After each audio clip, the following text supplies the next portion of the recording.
Good afternoon, good morning, good evening, depending on where you are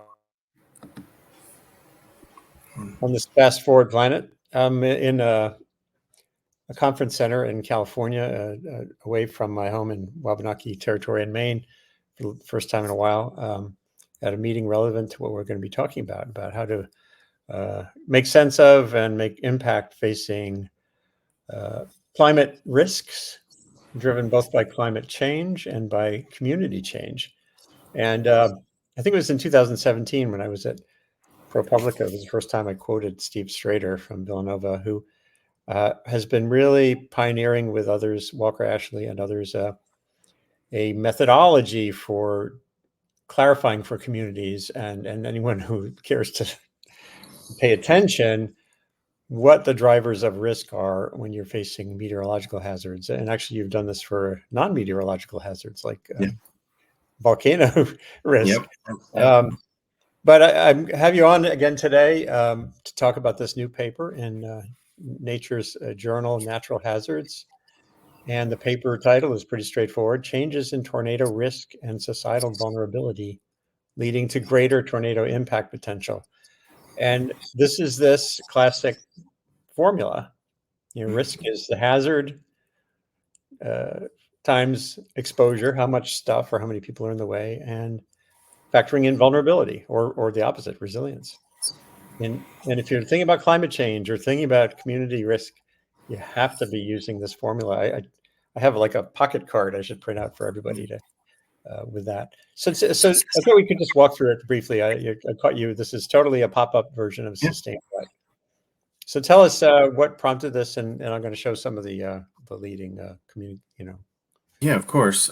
So a couple years ago, Dr. Victor Gensini and Dr. Harold Brooks did research and conducted a project where they looked at how tornado environments are changing. And they were just trying to see if there was any spatial changes in the ingredients that make up tornadoes. And pretty famous paper, they found that there has been an increase in the number of days that support severe weather in the Mid-South, like almost like a 500-mile diameter bullseye centered right on Memphis, Tennessee. And then there's been a decrease in environments in the Southern Plains, mainly for Dallas, Fort Worth, Austin, San Antonio, and even parts of Houston. So naturally, everybody said this is climate change, and what's happening. We're seeing tornadoes becoming more frequent in the eastern half of the U.S. But we always had this question of how important is that? Because it's a very subtle change. It's 1 or 2 days per decade that we're seeing that are favorable for these severe weather ingredients. So what we did was we combined those results, updated it to current years, mainly through 2022. And then we combined it with census data, things like housing, population, the number of homes in what we call housing units.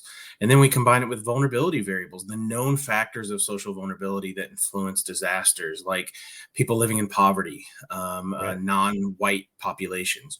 And what we found is when we combine those, we ended up with sort of a worse potential effects of the future here. Right. And one of the conclusions is that even in the area, like toward the Texas side of the South, where there's a diminishing activity, you've got so many more people there that talk about that a little bit. Yeah, so that was not really that expected. I mean, I kind of thought it would happen, but what we really saw was, you can imagine the expanding bullseye, what we've called the expanding bullseye, or the growth in impacts due to the expansion of homes and people. Well, their best cases for that are places like Dallas, Fort Worth suburbs, or Austin, Texas. I have some friends that live in Austin, and it just continues to expand and grow. Yeah. Houston is quite literally one of the most sprawling cities.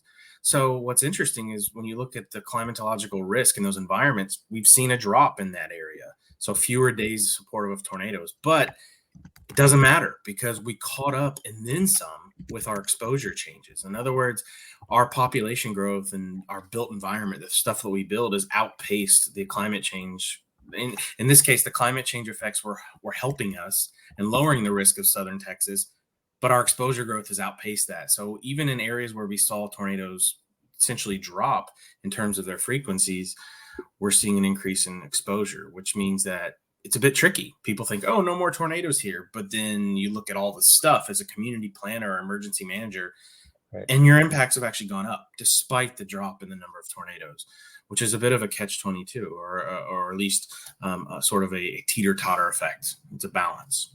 Yeah, and then of course you add on to that the hurricane season standard meteorologist line of it only takes one.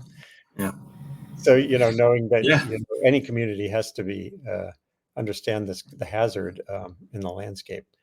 Yeah, and we always like to say that your individual, when it comes to this exposure chain, your individual risk of being hit by a tornado hasn't changed much. But if you're a city planner, if you're a policymaker, the odds that someone is hit is growing exponentially. And that's because as a community, we're tending to sprawl outward towards the suburbs, which is nothing new since post-World War II. No, I know. And by the way, this also relates, I think I talked to you in that terrible year when the Amazon warehouse collapsed in a tornado. And I looked at the map of Amazon warehouses. If you superimpose that on this, and I asked Amazon, I never got an answer. How many of these places are you putting tornado evacuation shelters into, and that kind of thing? I'd like to know. Yeah, it's interesting.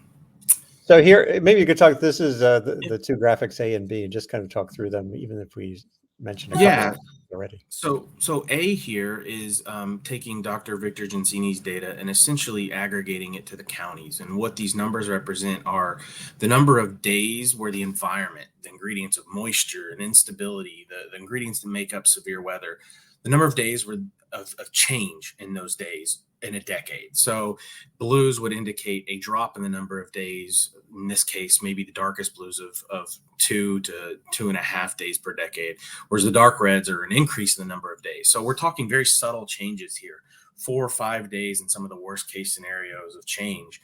But when you couple that with where we've grown in population, which is what we see in panel B, you have this juxtaposition of these two regions where we have to sort of look at that teeter-totter effect.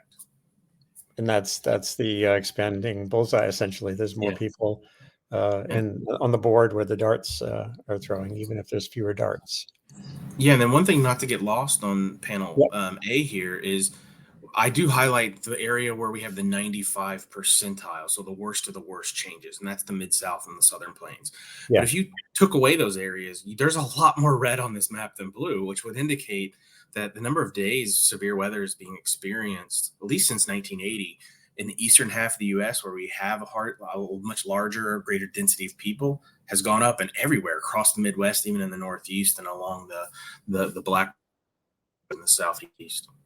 And I noticed this includes EF1 tornadoes as well as the worst ones, the 2 through 5. Did you factor in I know there's been a shift in reporting accuracy through the decades because F1s are sort of on the margins where you might miss some and that kind of thing. And we have more people watching than ever because of social media and everything. Yeah, so we circumnavigate that whole issue. And the way that we do that is we're not looking at the reports. We're not looking at where tornadoes occur. We're looking at where the environments are juxtaposed or where we have those ingredients. So we actually avoid that whole issue. So we're actually looking truly at environments, and the panel A here would be almost like the potential for tornadoes, or in this case, where the potential has gone up. Yeah, that's a really good way to think of it too. Yeah. So here's the next set of panels, and walk us through this.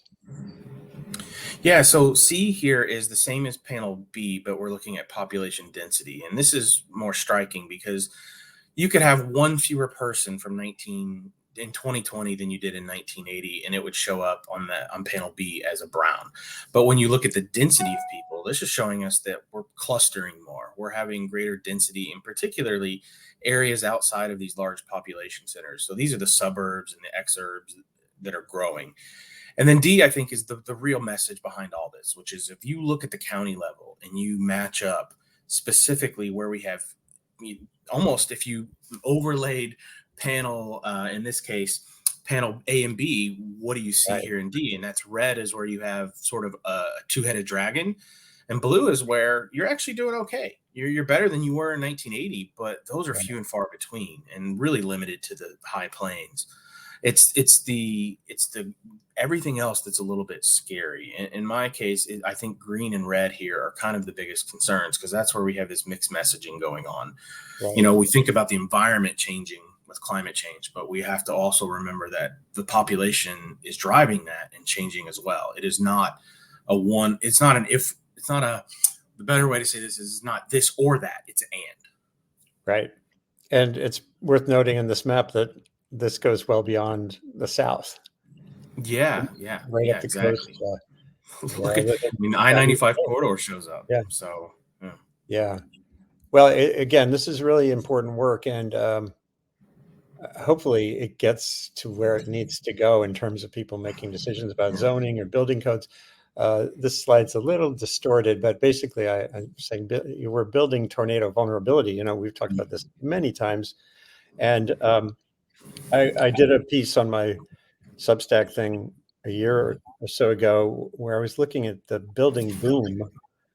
Manufactured homes make a lot of sense economically, right? Especially if you're Yeah. on lower income. As this tweet says, promotional, fun fact Friday, according to the U.S. Census Bureau, manufactured homes account for 70% of new homes costing less than $150,000. And then there's all this promotional stuff, like there's an investment boom around these people building manufactured home, mobile home parks, and returns are very high, normally 15 to 40% cash on cash. So this is like a boom time. And then here's a classic look at one that got blown away. And I know you think about this virtually every day. So what needs to be done to get this information to people and then use it and make change in their communities? Yeah, I mean, we've uncovered that when we looked at those social vulnerability data and statistics in that same paper, we found that the Mid-South, that place that's had the greatest increase in the number of tornado days and population, has also added 12% more manufactured homes and compared to 1980. And then even in the Southern Plains, where we've had that decrease in tornado risk, but an increase in exposure, we've added almost 10% or almost 10% more manufactured homes. Wow. So when I sit there and think about the things that we can do, we have to realize that we have to take Benjamin Franklin's advice, an ounce of prevention is worth a pound of cure. And that's what we're really trying to do here, is we're trying to say, spending a little bit of money to make sure your home is stronger and can stand the winds. And that's doesn't have to be that expensive. It's just getting proper tie downs for manufactured homes and being aware of how vulnerable they are. Unfortunately, many people who live in these homes are strapped for cash, or they don't understand, and they think they're getting good quality anchoring, and they're not. So there's us and some others that are really trying to work towards this. This is kind of where we're going, and sort of translating from the work that we've done into how do we make people safer, particularly manufactured housing residents, which are the most likely to be killed. Yeah. Well, the more we can do about that on here, the better. And, I would love to figure out who else. I did a session. I think you were on one with someone from the building, IBHS, whatever it's called. Ian Giamanco and them at IBHS are doing great things. There's a lot of nonprofits out there, like Fortified Home Group, that is working on how to make all homes and structures safer. And then there's people on the social side, like Andrew Rambach, who's working a lot on what do manufactured home communities mean for community, and thinking about their vulnerability, not just to tornadoes, but to just everything. And there's a lot of really good intersection out there with people that are working on this. Yeah, and I'm showing here, you're pressing the case wherever you can, including on social media. I have to. I mean, it's not like I love being on Twitter or X or whatever we're calling it, but I've had a fair share of interesting messages already today. But ultimately, we see this over and over again. I feel like I'm taking crazy pills where I'm just repeating the same things and seeing the same things. And yes, some of these cases, these homes are old and weren't built great, but there's a lot of newer homes that are failing and running into the same issues. It's time and time again when we get one of these strong tornadoes, it's sort of like, oh, here we are again. I wonder what's going to happen, and it's devastating because it's always children or the elderly. It's somebody's grandparents. It's somebody's kid. And that's why we think about it. Yeah, I remember just recently in the big burst of tornadoes in May. It Yep. was just last month, right? Yeah. There was a parent, I think a child and an older person who were killed in one. You hear these stories over and over again. Yep. And, It's always them. It's always the most vulnerable that struggle. And a lot of it is self-efficacy. It's the stuff that they can't do. Like a 5-year-old can't drive themselves to a shelter. Someone who's on oxygen and relies on the internet, maybe not be, or is immobile, can't make it to the shelter. So they have a lot of these issues that continue to, unfortunately, bear very ugly fruit. well, thanks for coming on this brief pop-up show. As soon as it's done, it'll be shareable on the various platforms. And to me, anywhere on those maps, I'll just go back to the maps. Particularly the one red is where you have more population and more tornado days than you used to, Yep. and yellow is kind of a mix, and green Yep. is a mix. So if you're in those regions, this has to be something to think about. It's like with seismic risk or wildfire risk out west, the same thing. And look around your community, try to understand some of the basics of what it's like if you're in a manufactured home, what to look for. And of Yeah. course, people are renting and have all these limited capacities as well. So a lot of work to be done. Yes, I would say anybody who's in a tornado prone region and even a hazard prone region, which is just about every country, you have to think about these things and prepare for them.